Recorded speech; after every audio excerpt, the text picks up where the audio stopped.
Tahun 2026 diperkirakan akan menjadi momentum melemahnya dominasi dolar Amerika Serikat di panggung global. Proses yang kerap disebut sebagai dolar dilution ini mencerminkan pengikisan perlahan peran dolar AS, seiring semakin banyak negara yang berdagang dan bertransaksi menggunakan mata uang alternatif.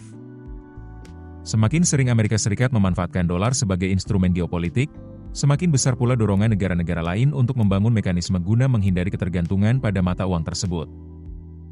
Porsi Amerika Serikat dalam perdagangan global tercatat terus menyusut, dari sekitar sepertiga pada 2000 menjadi hanya seperempat saat ini. Di saat yang sama, negara-negara berkembang semakin aktif berdagang satu sama lain, sehingga peran dolar dalam arus perdagangan global kian berkurang. Contohnya India dan Rusia yang kini menggunakan rupiah, dirham, dan yuan dalam transaksi lintas negara. Lebih dari separuh perdagangan Cina juga telah diproses melalui Cross-Border Interbank Payment System, CIPS, sistem pembayaran lintas batas milik Cina, menggantikan SWIFT yang selama ini didominasi bank-bank barat. Sejumlah kerjasama lain, seperti Brasil, Argentina, Uni Emirat Arab, India, serta Indonesia, Malaysia, turut menguji skema penyelesaian transaksi dengan mata uang lokal.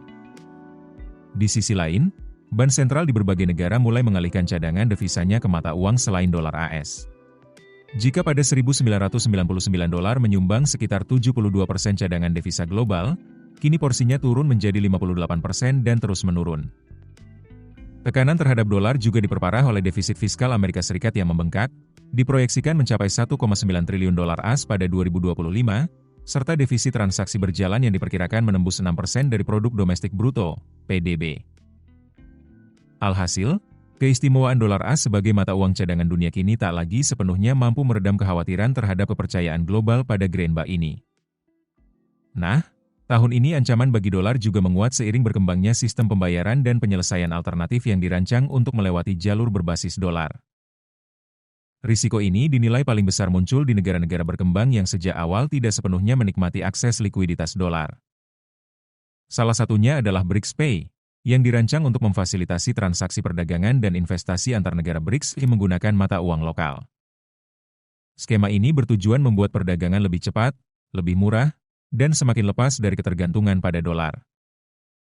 Persaingan terhadap infrastruktur dolar juga datang dari stablecoin. Aset digital ini memungkinkan pembayaran lintas batas 24 jam dengan biaya rendah tanpa bergantung pada sistem perbankan konvensional.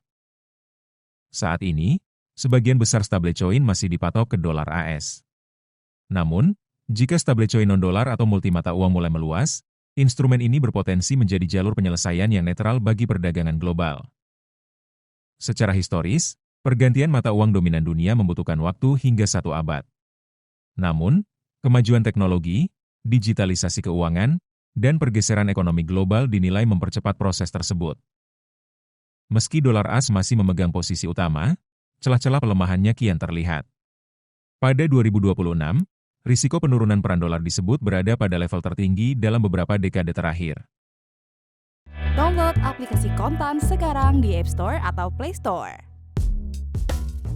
Keputusan bisnis terbaik datang dari data, bukan tebakan.